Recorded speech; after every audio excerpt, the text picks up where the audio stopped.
Exactly. Very close to it. What that means is that the smoke is now going, we're still going to be picking up this information, but it's going to start flattening out a little bit. So that should be encouraging. But on the downside, you can't forget what you already learned. It's not like a sieve. You can't let it all slip out the other end. So anyway, let us turn to the beginning of chapter 8, which is on page 74. And he's doing the thing where it's projecting into the hallway. Do you know what to tell him? No, I was going to shut this. So, okay. So what it is, wait, Bruce, there's no problem. Bruce, tell him he's projecting into the hallway. What it is the way all the speakers are set up, there's different settings. So it sounds to me that he's very loud today, or hearing aids are up, or he's projecting into the hallway, which is what it is. Anyway, let's take a quick look, if for nothing else, a sense of self-congratulations as to how much we've already learned on page 74. Now, do you want to just read those letters? I think we all read, starting with Shin. Shin, and Lamed, Men, and Sophie. Hey, Resh, Aleph, Nun, final one.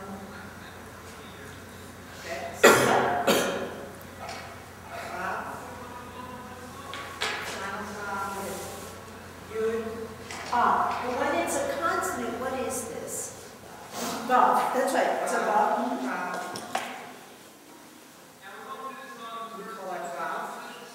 Vet. Vet.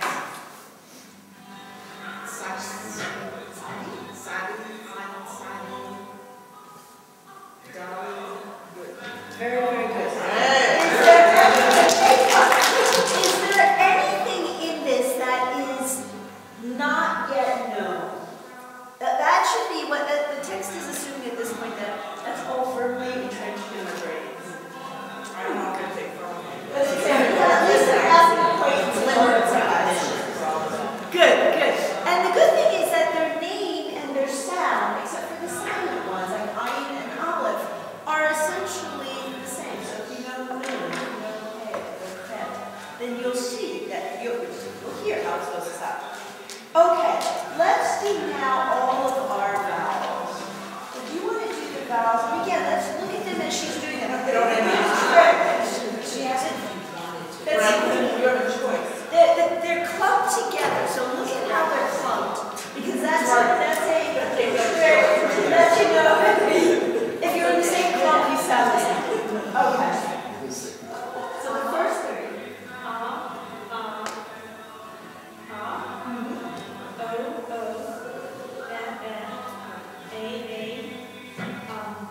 Emphasis. So good, good.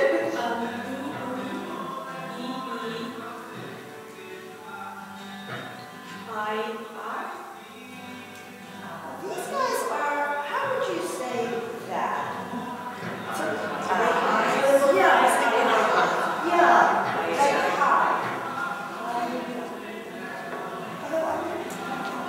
Last one I would say is A.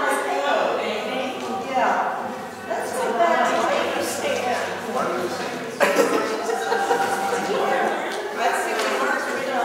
Yeah, they talk about that and think it's the end of the word. Let's look on 67. Elizabeth, would you read out loud what it says? This is very fine. This is the fine one.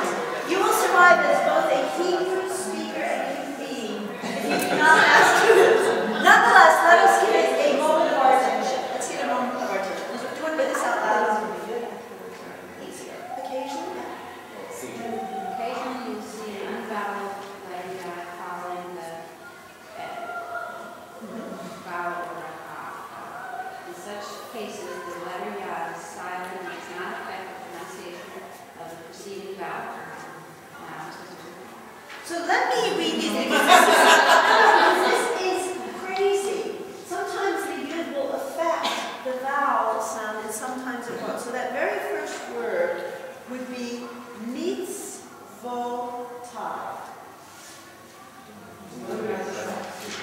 Nobody sees that. Okay, so let's break this down. And again, remember, this is a fine nuance that I want to fearlessly charge in tonight.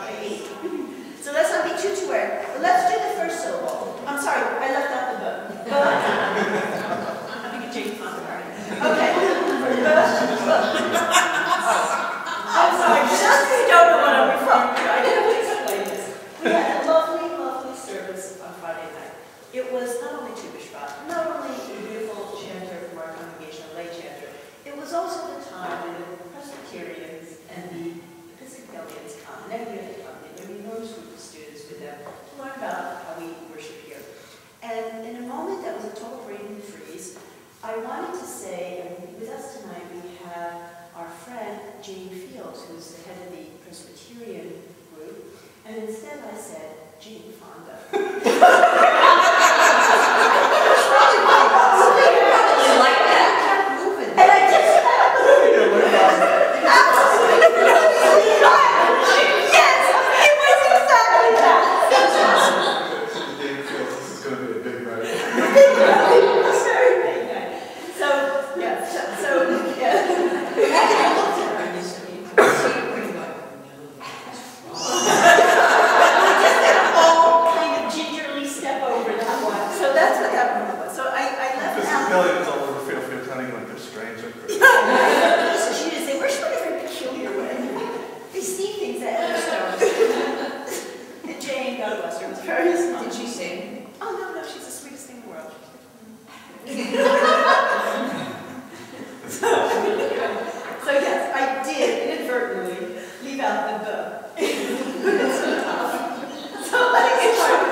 So this would be B. And now we have a mem with a single dot under. B, mi. Now you have a tzadi with also shva. The meets. Now you have a clever thing here. It could be or an O or a V.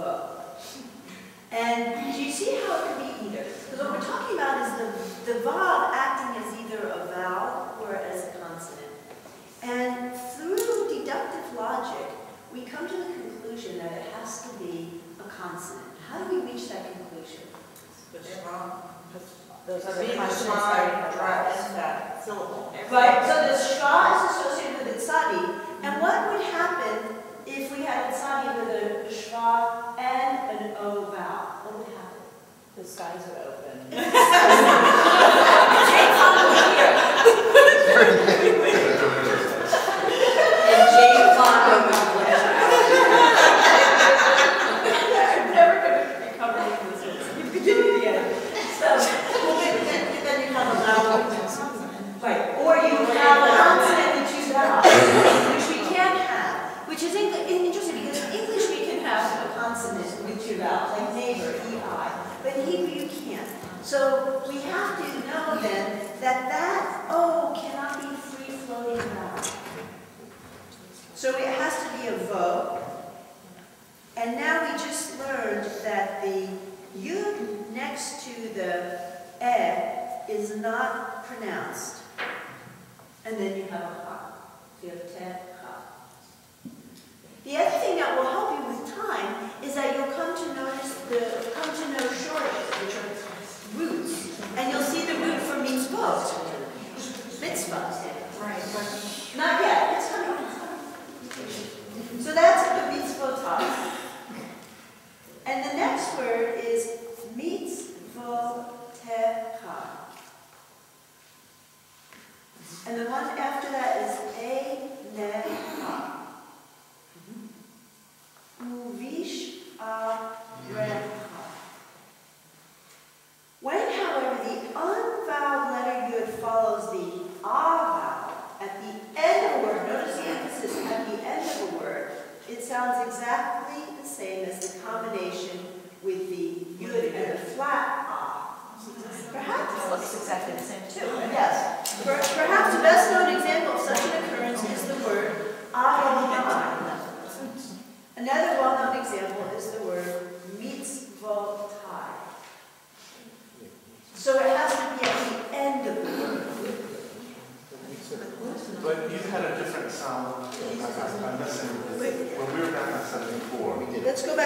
74. Everybody, let's stay together. So we have the two forms that follow. On the last one, did I check? Yes, on the last line, the yod and the So, stick. Or yeah, the flat stick with the yud and then the like little T with the yud. So it would be, let's use our reference of Adonai and I. If it's at the end of the word, that's the difference. As opposed to like the ones that we were studying in the line above it on page 67, it wasn't at the end. If you look at that first word, b'mitzvotav, I didn't say b'mitzvotav or something. You can't even really say it. Do you see the difference? So it's the position of where it shows up. But like I said, guys, this will not come so often. It won't come so often. It's just on these key words, and when it says a well-known example, that's where it'll show up. So here, it's still only I at the end of the word. So it's sort of the same thing. Yes, but you can't tell from that example where it shows up in the word. All right, good. Now, here are 11 basic Hebrew vocabulary words. Why these are basic is they're basic for our liturgy. So these are things that you would find in your grocery store. These are things that you would find in your sanctuary when you come on Shabbat or on the holidays. You might find depending on where you're shopping. So, would you like to read all of these and follow along and see if you not only know how to pronounce them, but also understand their concept? Shabbat, Shalom, Torah, Shem, Shame. Either way is right. Remember we talked about this double dot can be either pronounced the same as a triple dot, or it can be more, do the two versions. Shame, or Shem. Good. That's it. Does everybody see that? And this? No. And this. This can sometimes be pronounced this way, especially amongst Israelis. You'll hear that they make a less distinction. Which I'm not, so I should have said shame. And I have to say, I little bit. And I do it based on particular words that I've heard used in this particular context. So I'm not a good role model for that. But keep going. You're doing great. Shema, Baruch, Bracha,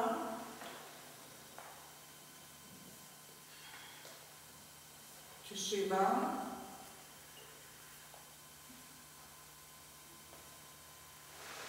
Ahava,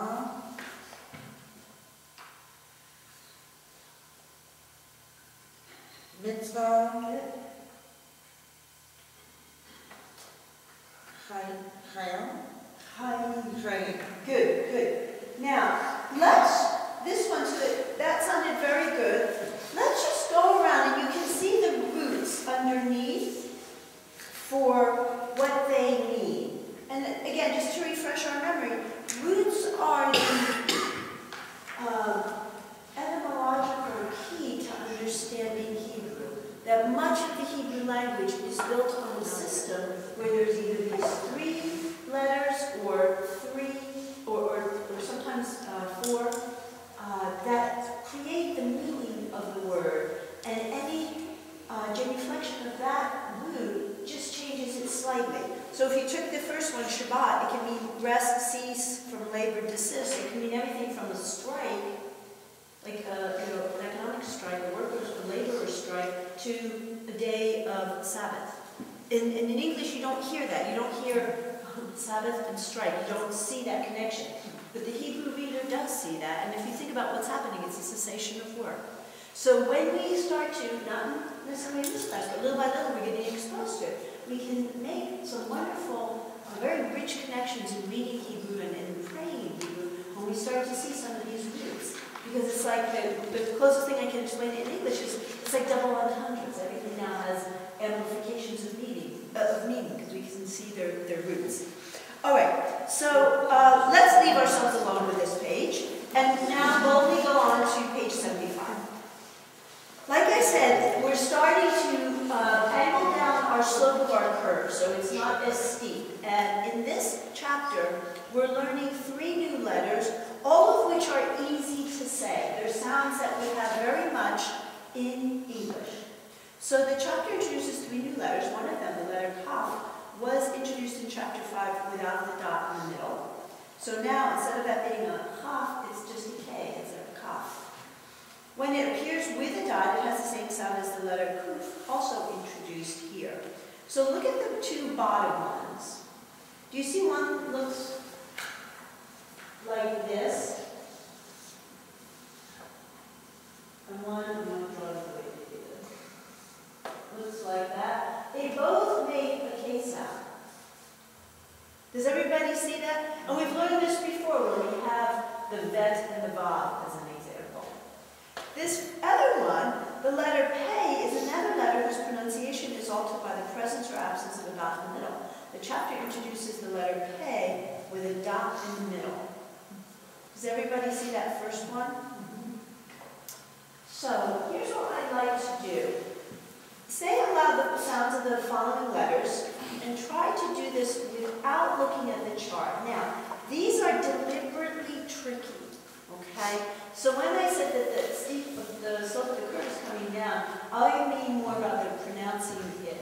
Not what will increase is the subtle nuances of what things look like. Because you're holding in your head a lot of visual cues right now. Do people understand what that is? So it's now these little nuances of understanding, you know, is there a dot in the middle, isn't there, is it hanging over, is the line hanging over, is it going down? So that's what we're going to work on right now. And what I'd like to do is to do a whole line. So do you have a chance yet? Okay. So why don't you do A, and just make their sound, and people follow along and see how we're doing here. K, K, K, K,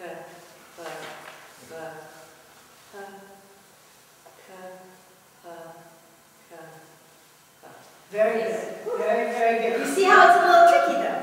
You know what, it was really a mistake to put the P in with the K. Because it looks like a P. Yeah. But they probably did that. Oh, that's not the line. They looked at our levels. Yeah, that's weird. But they probably did it as a frontal attack. Yeah. On purpose. So that's But that anyway. So now there's like, let's just call a spade a spade. And there it is. It's like fun. So, so did you want to do the next line?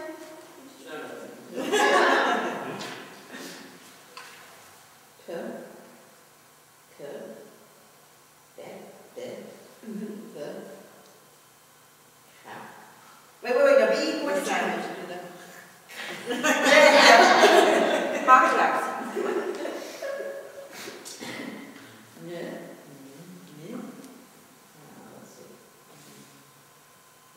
Good.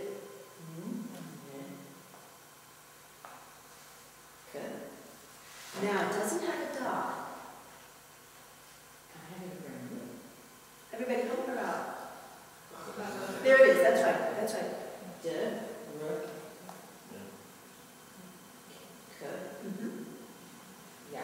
Good, good. By the way, where's Jim? Where's Bad? So you'll give him information. Yes. Many kinds of information. Hopefully, some Medication. medication and information. No, it's even really needs new letters. We'll save that for you. Okay. Okay, silent, Good. stop. That's silent. Good. Good.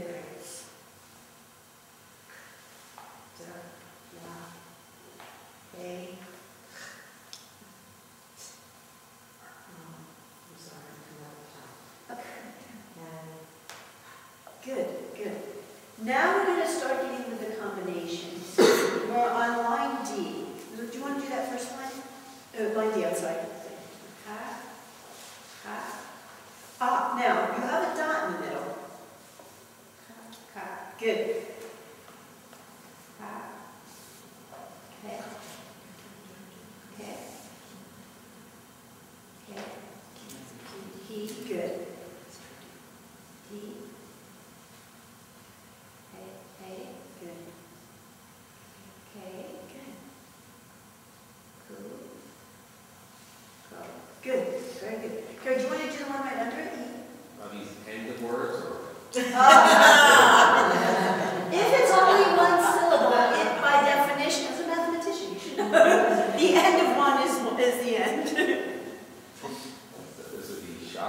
Good, good. Pi, Chi, Ku, Bu, Bu, Ko, Po, Do, So, Yo. Good, good. And let's not forget, Gary did right, but let's not forget those single floating dots, that you don't always need the vav underneath it to make it an O. Okay, good. Can I ask a question? Yes, please, please. So if it was a terminal cough and it had a, can you have a dot on that too and change the sound? Terminal, like a half surfi with it up. Very rarely I have seen that. Very, very rarely. I'll think of an example because there's examples in the liturgy. Don't confuse us if we don't need to know. Yeah, the answer is yes, it can happen, but for syntactical reasons it rarely happens. But it can happen. It can happen. Okay, Karen, you are on F. Okay. Deep. Good. Reap. Heap. Heap. Heap. Wait, do that one again, so I'm at the door. I didn't hear very much. Make. Good. Ache. Bake. Yake. Very good. Yes, please, please. Why the schwa? That letter is at the end of the word, at the end of the. Good. So it wouldn't need it. I think what they're trying to do is to get you to be comfortable with the schwa. You know what I'm saying? You're trying to emphasize that schwa. Okay. I think that's the answer. But you're technically right. You wouldn't need that.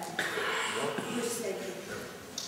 Yoke, joke, poke, soak, oak, book, shook, sook. Good. It's like a Dr. Seuss book. Yes. Jen, do you want to do some reading? Okay. I'll try. Kai, Pi, Kai, Hein, Hein, Now, with a single dot, it make more of an E sound. Hin. No, I'm sorry. Hin, Hin. What is it, Sophie? A new Sophie. Ken, Hen. Here? Now you've got the vav there. Oh, he. Good. Very good. Po, crow, poops, poops, pahe. Now, if it's at the end of the word, it won't be with the schwa. It won't be a sounded vowel. It'll just be pa. Ha.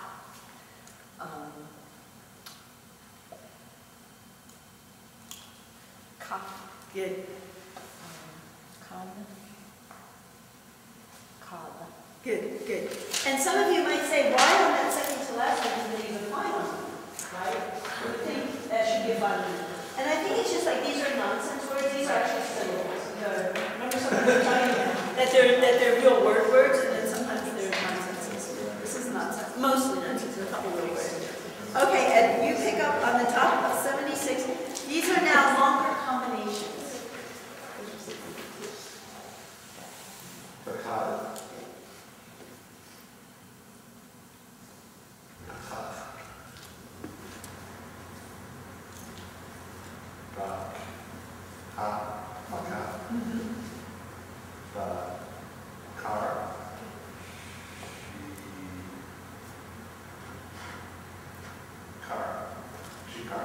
Now make the S sound a little bit more for this. Very good. Very good. Now, the one thing I would say is I notice sometimes you like to accent the first syllable, but remember to throw the syllable to the end. The reason I notice it is that these are actual Hebrew words now, so now I can hear you with that. Whereas when you're saying nonsense sounds, it doesn't pick up so much. My confidence on the first letter is higher, so. I see that. I can tell you something. A pakad is a clerk. Pakad, I'm not remembering. A baka is like this word we say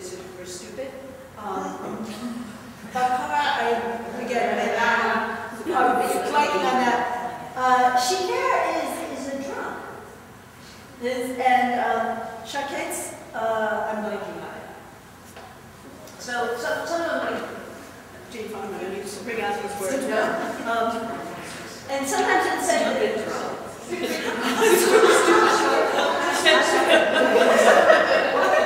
And we can expect to hear what comes from our community. no. This word wasn't right. This word, you guys are very stupid here. I'm very sorry to say this. I would now be feeling a part of myself that I very rarely expose. From time to time, the part of my brain that stores language spins the disc. Baka is stupid in Japanese. And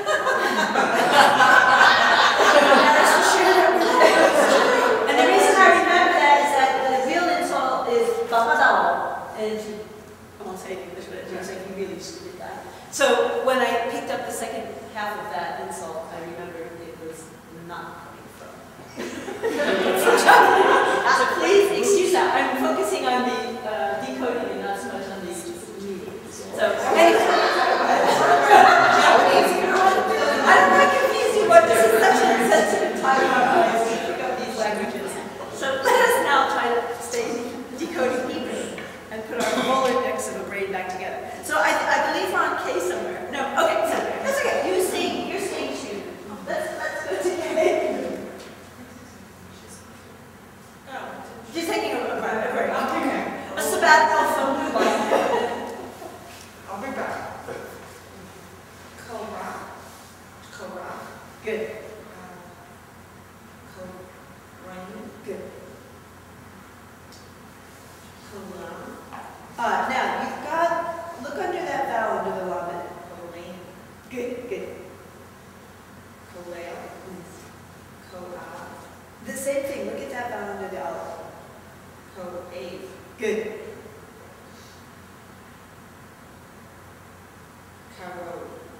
Kavod. Good. Now, I will tell you, because these are, I want to give you words that are helpful to your life. So, kolel is to be included, or inclusive. Ko'ev is a word that you use a lot. It means ache or pain. And kavod is a word you should know. It's respect. And interestingly, it comes from the root, the shurish, we talked about shurishes, for weight. Heavy. You think about what it is to have respect. You have a weight on you, that mantle of responsibility. Okay, so now let's look at L. Let's look at L. Tukach. Tukad. Nukad. Menukad. Menukad. Good.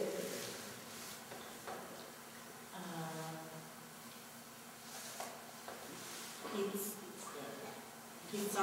Now, how would you say it? It's pizza. Now, one of the things that's also interesting is we're talking about Hebrew and English. There are a number of words that have simply entered the Hebrew language as English words, but written in Hebrew letters. Pizza, when people just come back, is one of them. So if you're in Israel and you're looking around and you see a pizza store, it will say pizza. Like And then the emphasis is on the first syllable. Whether it's pronounced pizza or it's not pizza. It's not pizza. It's pizza. I'm trying to So what's the root of pizza?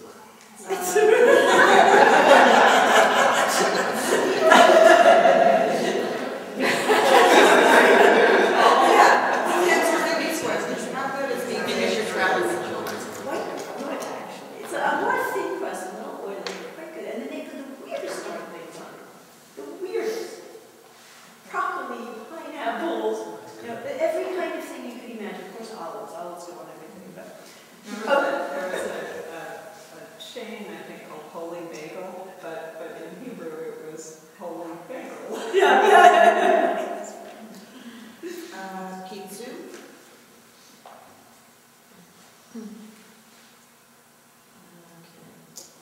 Kiyot. Good. Peo. Can I go back to that last one? The piyot one? Yeah. This is the third. The third word on line N. Yeah. So how do you know it's that way and not pivot? Good with the vowel. To the Yeah, but it has That's a vowel is a vowel. vowel. But it could be the vowel is the dot. Part of the, right. Right. But if the dot is with the yud, then the vav wouldn't have a vowel. That's it. Can you say that again? The pay has a vowel, the yud doesn't have a vowel, but if you want to take the dot. No, above but the vav, the yud could be part of the E vowel. See, so in other Oh, words, so E is that's a why dot you need- underneath the yud. Oh. So Yeah, that could yeah. be P vote, or it could be, But then when you have a schwa under the yud to break the syllable. No, Kim's question is a good question, because what she's asking is, this vowel can be a vowel by itself, and this can be a consonant and a vowel. Does everybody see what her question is? And the requirements are met for both the consonant having one vowel and not having a consonant without a vowel in the middle of a word, and not having, excuse me, two vowels or one consonant. So technically, you are right. I instinctively read it as piyot and pt. When it's not a simple. Yeah, Oh, yeah. It could be piyot. So here's where this issue of roots come in. A piyotim is a prayer of supplication we see, but a very special kind that are written more as poems. And you see these during the high holidays. And if you want to look at classical piyotim, are written during the Middle Ages. So, and they're done as acrostics or in some very strange way. We don't read a lot of piyotim, but because I was thinking of piyotim when you read piyot, that's how I knew that it was piyot. So, like the word mitzvot, anytime you see anything having to do with mitzvah, you would never say mitzvot, unless you're a very beginning person who never heard it before. Do you see what I'm saying? Kiki is not here. She's somewhere, but she's not here. I think she's in the building. Okay. she might be in the kitchen. So I think that part of it is the context of knowing some of the roots, I would say. Because technically you're right. If that was just like nonsense syllables, it could be read either way. Which is very, yeah. But, yeah. I don't know if that helped answer the question. Some of it is just, so anytime you get to anything about, and the one that will affect you guys mostly from the liturgy, is the whole mitzvot. Because that's where we'll see this, that sometimes you'll want to say, oh, and then you realize, well, there's also things in mitzvot. So mitzvotav and mitzotai and all that, we always say vote. Because you know now the shoresh of mitzvah. Okay, good. Let's push on. So then is the next one payot or payot? Payot. And if you were thinking of payas, that's this word. But side curls. When you shave, when people shave their heads, and the boys will be side growth. This is in Spartacus would be payot. This would be pronounced payas. Go ahead, you go first. If it was the other way around, I don't understand the Payot. then the O is now, Then then it's V, and then there's still an O, which goes to the vav, yeah. And then you have the tav at the end. So this one, this thing can be pronounced as ot or, I'm sorry, as o or as vo, depending if this is acting as a consonant or as a vowel. Does that make sense? Yeah, I thought you needed to make it vowel, you needed another. I don't know that it could be vowel, but Something afterwards? Is that what you mean? I understand. Does that make sense? Let's explain my misunderstanding. Okay. Or would you maybe have, if it was the vav, if it was supposed to be a V, that the dot would be slightly to the left? I was going to bring that up, but I didn't want to make everybody You've seen that, but sometimes they put it right over. Exactly. So That's why it didn't occur to me that it should be. a lot of times you'll see it just offset, just like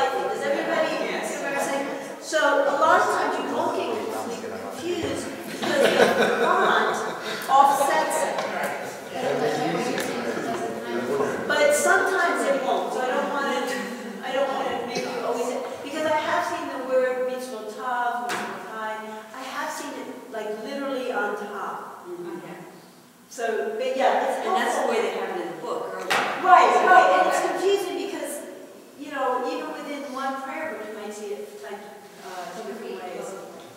Yeah, it's interesting, we're working on these plaques now, the plaques for the Latin aids, and working with the fonts on that, it's a little complicated because those are done from pictures. So we typeset it and then get these pictures and then it gets etched. So but the point is that in the typesetting there's multiple options. So whether this thing is going to be here or here, and especially like with yuds, because yuds play all kinds of funny roles. Sometimes yuds can make things into W's, you know. And so if a yud is spaced out like here and here versus like that, it can have a different meaning. So these are very small differences, but the font and how it's laid out can either help us or make it more of a challenge. So definitely this is more helpful. Anyway, we digress. Let us carry on then. Lappy don't. No, lappy don't. Good. Lappy don't.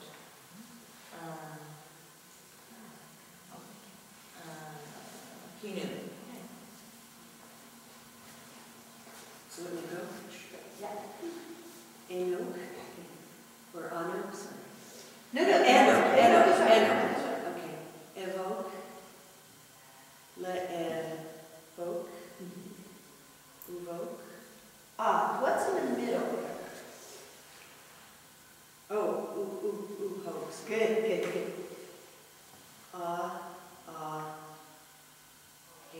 Good. Hates. Good. Very good. So, is this business? Does that come up in the Does that come up in the words? Where you get it is, Such a waste.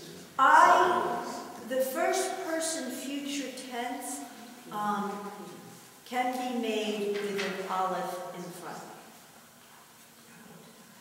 Like if the word for sin is shir, ashir. So that's, remember we talked about, just to refresh your memories, and again, this is not so much in the decoding, but to get at what Pam's talking about. If we say that essentially Hebrew is made of these roots, these radical three letters, in quite the right word, radical for roots, how to make it either a different tense or a different number or a different voice, a passive voice or an emphatic voice, etc. There's three different things you can do. You can put something in the front here, you can put something in the back here, or you can do different things with vowels. And that's how you genuflect, that's how you modify the root to make it do which in another language might take helper words or other things like that. So when we say Hebrew is a very compact language, that's why, because you can literally build onto this one word all of what would take a phrase in English. Like German, yes. People who, I don't speak German, people who study German have told me that's very much the same. But what's good is that there's patterns, so it's not willy-nilly. Once you learn the pattern. Just these really long words. Yes. Like telephone and watching. Good. I'm sorry, we didn't do well. L. No. Always. Yes. We just finished the double L's. So we're on O. Good. This is how you know. Ye.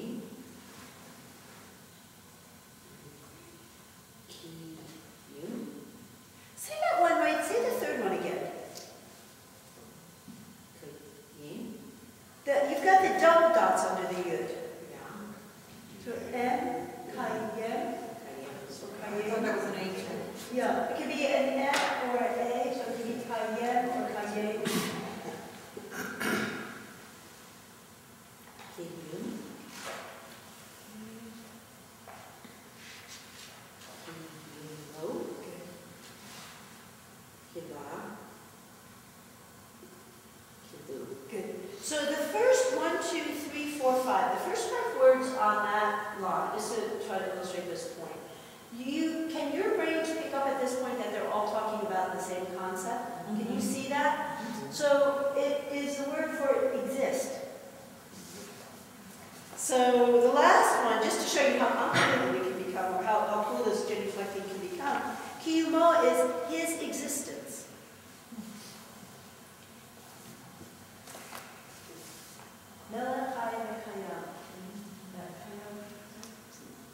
The living God who exists.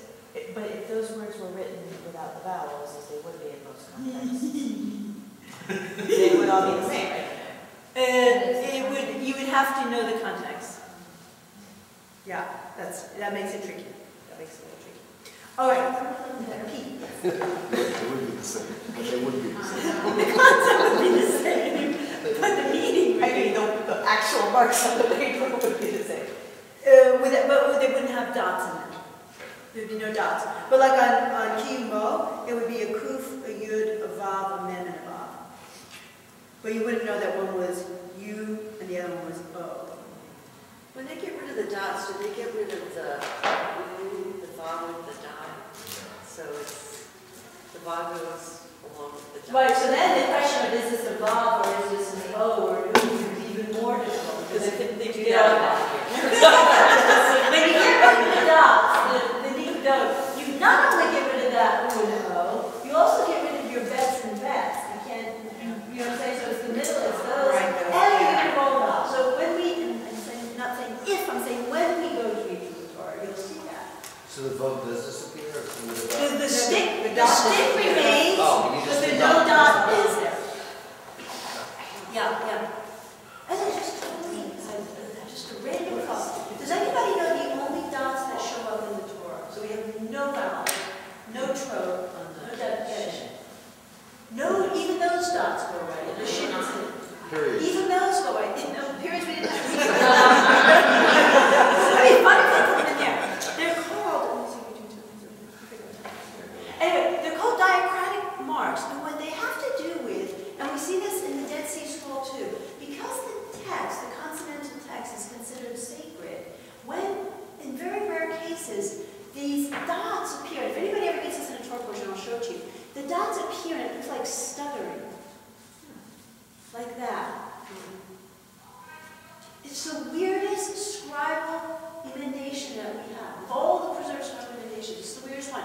And it's never pronounced. No one, there's no sound associated with this. When I get to one, I'll show you. Because there's only 2-3 places in the whole Torah. Does it mean old? That's what one would think, but just the opposite. It means, because when we look at other scrolls where we see this, it's the scribe attempting to signal that that word shouldn't be there or that word should be something else, but the scribe doesn't have the right to change the consonantal text. But it's so... It's like a footnote, we think this is... Yeah, we think this is incorrect. But I'm telling you, it's rare. Like in the whole scroll, there's only 2 of these. But what's so interesting is that then the midrashic mind, the storytelling mind, uses this as a sand grain in an oyster to create a pearl. So it then becomes an irritant. Because really, what the heck are this? And so they come up with wonderful stories. So there's midrashim about these diacritic marks that are wonderful to take a look at. Are you saying diacritical or diacritical marks? Yes. I'm not pronouncing it right. Too many things I'm not pronouncing it right. So anyway, that's a total deviation. So that's only very, very rare dots you'll see in a Torah scroll. Okay, now, we are, I lost myself, we're here. Okay, so that's,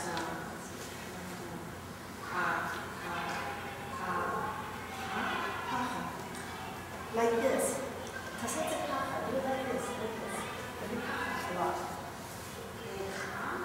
Echa is what we call the Book of Lamentations.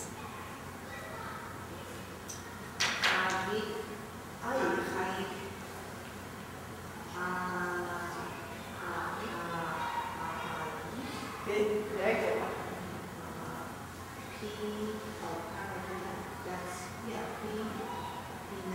Good. But now what do you want to do with that nun? okay, thank you.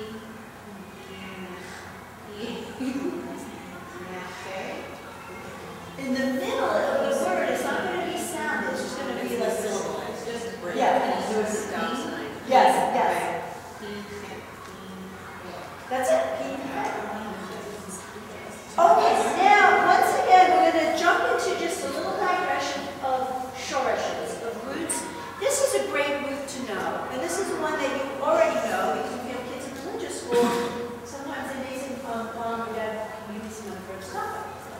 So you hear tzedakah. And tzedakah is, you've now learned these enough letters to do tzadi, daled, kuf. This word is most often translated as charity, although that translation does not fully convey the meaning of the Hebrew. Now when this is not fully conveyed, this is what we were talking about, how roots then signal to us meaning that we don't always capture when we work in the English. Somebody will know the root of charity. Does somebody in English know the root of charity? Is it Latin or is it? Anyway, doesn't have to do with justice, I think it has to do with like a compassion or a softening in the heart. The word comes from the root tzadi, daled, kuf, which has the basic meaning of just or right. The act of giving tzedakah is regarded as an act of justice. All human beings are entitled to have their basic needs met, and those who have the needs are obliged to help others. The Hebrew word for righteous individuals is tzaddik. Have you ever heard of that? Somebody said, oh, he's a real tzaddik.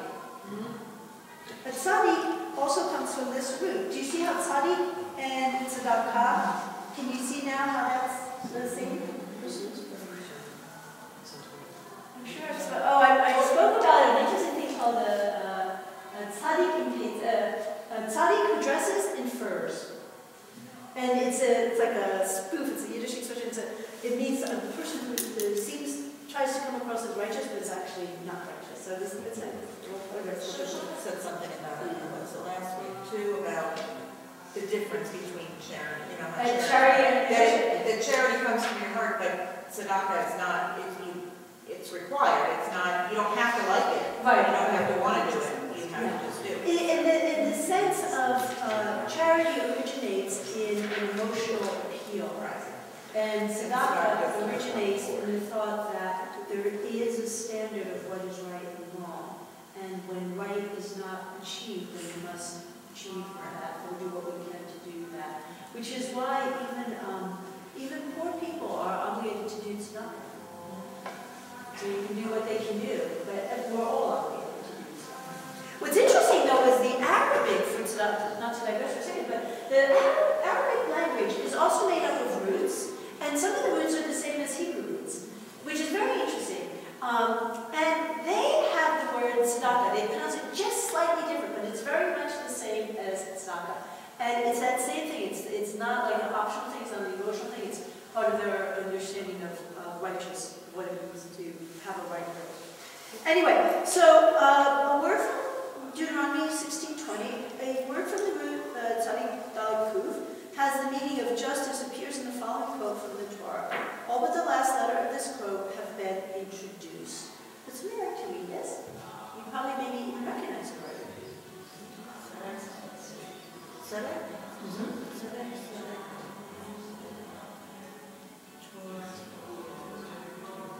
that the F? Yeah, that's a final thing. It's an F sound. It's a final what? We haven't got to it yet, but it'll be a final F.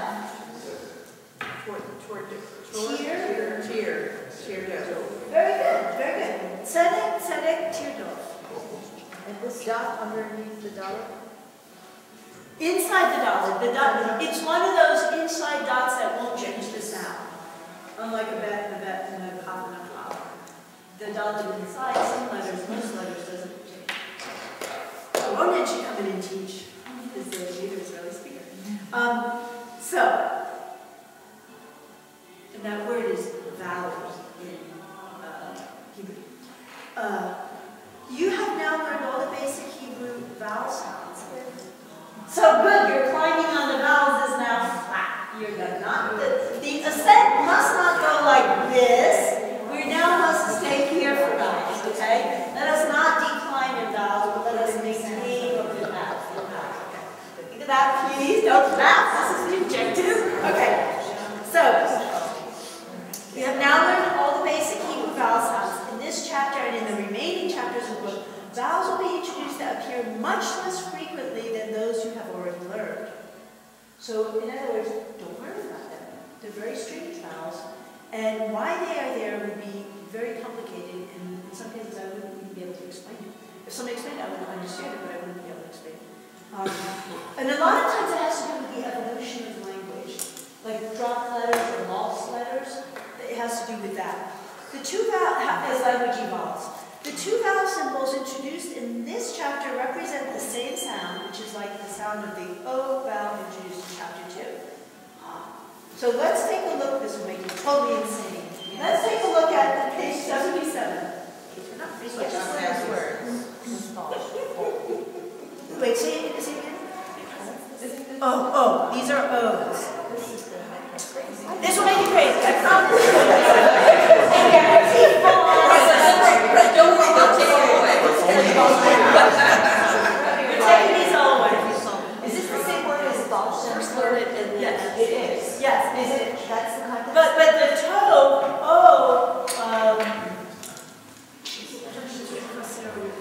hold on, let me try to introduce this. So the good news is that the sound is a sound you know how to make. It's O as in flow. O.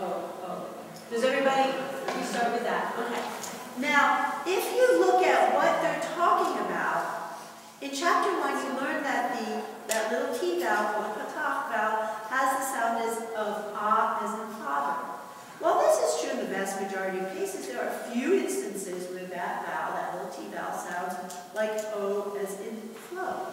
The most common Hebrew word in which this occurs is kol, which means all or every. So every time you see kol, it's never kal, because kal means easy in Hebrew. It's never kal, it's kol. This word appears in many Hebrew phrases, prayers, and biblical passages, often with prefixes attached. Sometimes the dot is omitted from the letter kaf, which changes the pronunciation of the letter, but does not affect the pronunciation of the vowel. So whether it's kol or hol, it's always the O sound. So if kal is a word, then how is it spelled? Is it spelled the same way? I have to, this is a good question.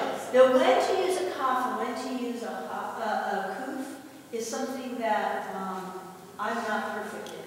And I can't see it in my head right now which one is the right answer. So I'm going to teach you one. It may be yes. So, but this is always cool. When I always see this, cold. this is It's always cold. It's always cold. It's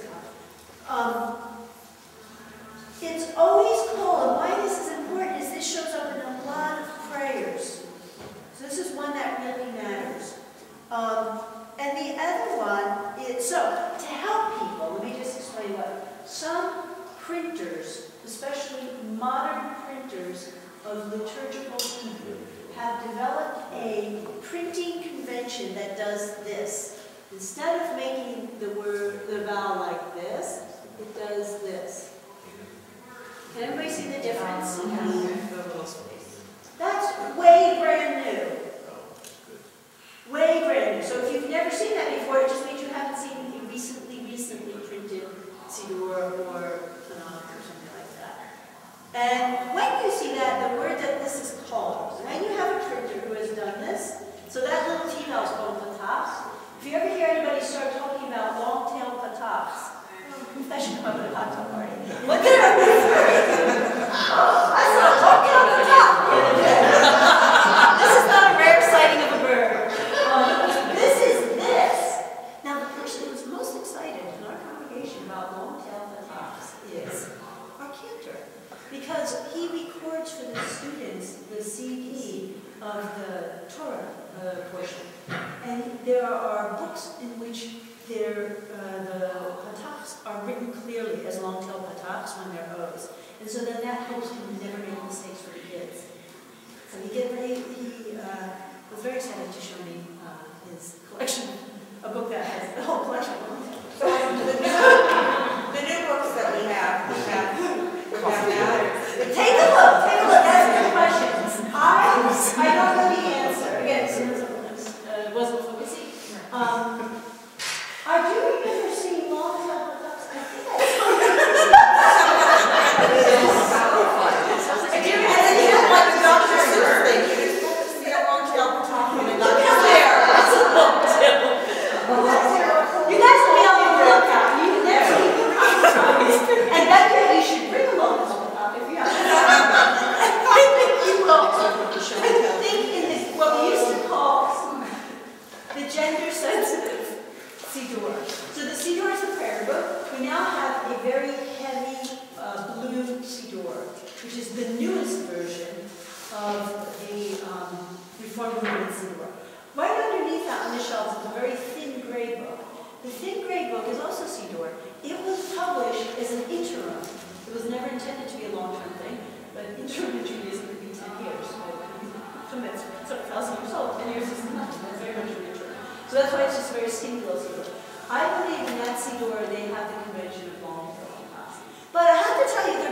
controversial.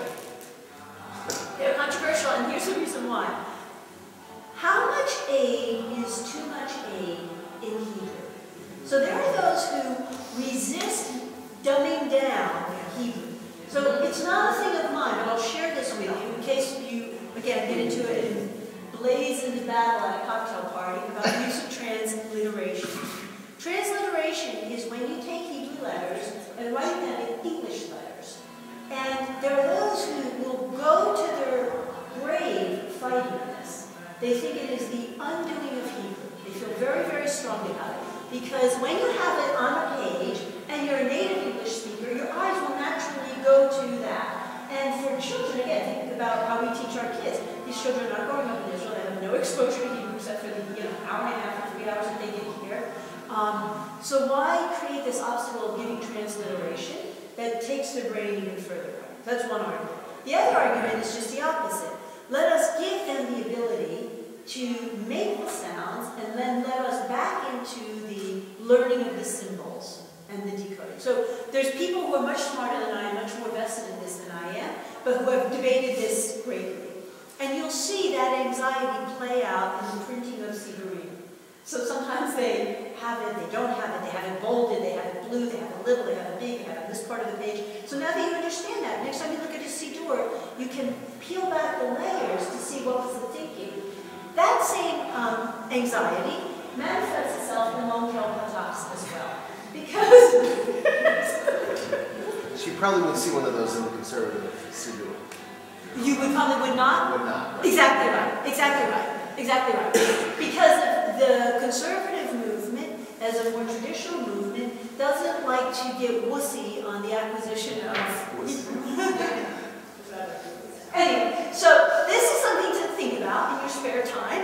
And shall we Mainly we should be thinking of it in the context of this word whole. Yes, that I think if you were to even limit your thinking about the whole discussion of when would a patach always be, if you got nothing out of this last 10 minutes, just think coal. Like the coal that you burn, kind of coal. Not like coal nidre? Ah, that's a different coal.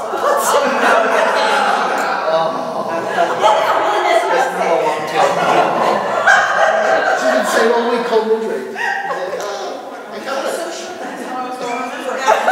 Actually, you will remember it that way. You will remember it that way. Because neder is a vowel.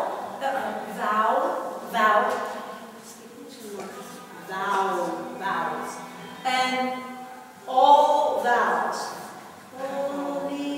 That thing that the Kendra's chanting is about the annulling all vowels. So yes, if you think of kol nidre, yes. If you think of kol nidre, anything of kol, you will always be right. But that isn't how you write coal nidre. Actually, and I'm just, because a lot of times you'll see it in, I won't even confuse you. I think the answer is when you see kol nidre written in Hebrew, I think you will see it that way. I'll just say one last thing on this subject, because again, it's a word that actually shows up in your experience. So if this is the word for all, this, I'm trying to make the letters the way they make the letters. This word, also called, means voice. But that's definitely with a kuf. And that's another word that, again, in the liturgy, voice cries out, voice is a word that comes out. And what vowel would it have a dot? As it is written that way. Yes. Yeah, it's not written with a dot. It's not, I don't think Polish is written. Okay, just with it. Okay, let's push on with somebody. Wait, where did we last leave off?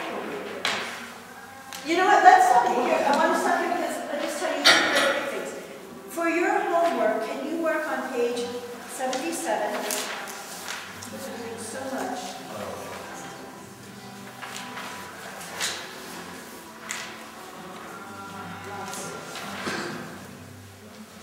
Yeah, just to validate what Karen said, turn to page 83 and look at the very first word.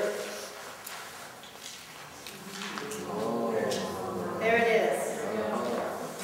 Very, very good.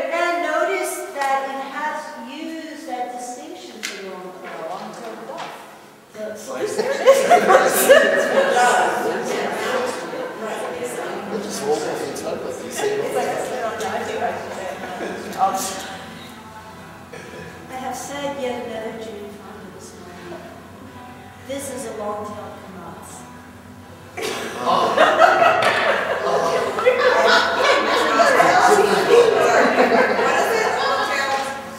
Everybody write K-A-M-E-N-E-Patach. Say it to the camera. Yes. We know this on tape. Yeah. Please! I need more study from my wife. This is called, it's an L sheet. Okay. I learned that from Bill. Now you don't even know it. I'm sorry, guys. I think I'm not getting enough sleep. For the baton and, Boy, please erase that tape. That is We just like the long one. yeah, fun that. So, I think I need help. Why I often don't tell you the names of vowels is because unlike the names of the consonants, they don't make that sound. So if I say nun to you, or if I say shin to you, you know that's helping because you know that nun goes nun and shin goes to shin. If I tell you the name of the vowels, they don't help you. And I'm here to help you. I'm actually not here. You may not tell that. You may not never see that right away.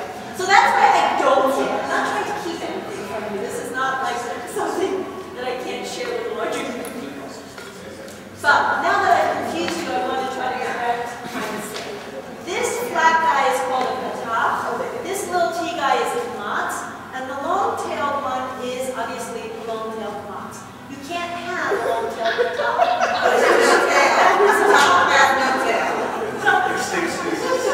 so we can call it a no-tail patach.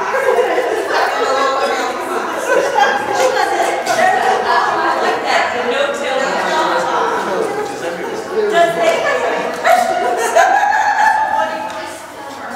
Oh, okay, I do want to stay back on the board. Let's,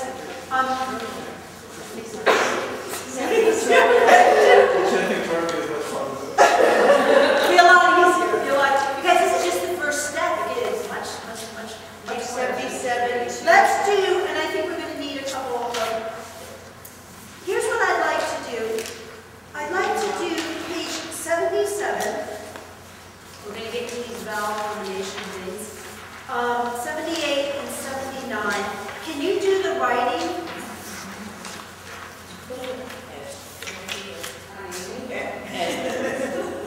Could you do the writing?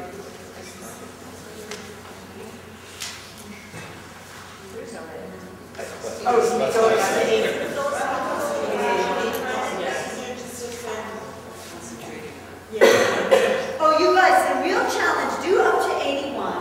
On the top of page 81 is something called exercise 2. Exercise 2 will completely scramble your brains.